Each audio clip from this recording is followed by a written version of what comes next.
Sari cute পাগলি, গিয়ে দেখো হাড়ির কালি, অচেনা মেয়ে, গিয়ে দেখো রাস্তাঘাটের সবাই চেনে রাজকুমারের অপেক্ষায়, অথচ গিয়ে দেখো সে প্রেমিকের বুকে মাথা রেখে ঘুমায়।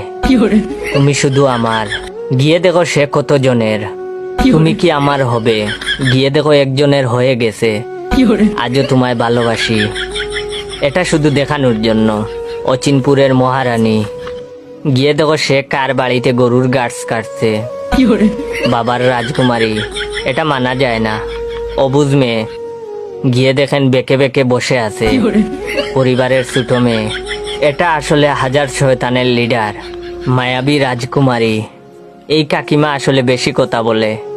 স্বপ্নের রাজকুমারী, সে তো দিনের বেলা স্বপ্ন দেখে, রাতের বেলা 10-12 জনকে শেখা দেয়।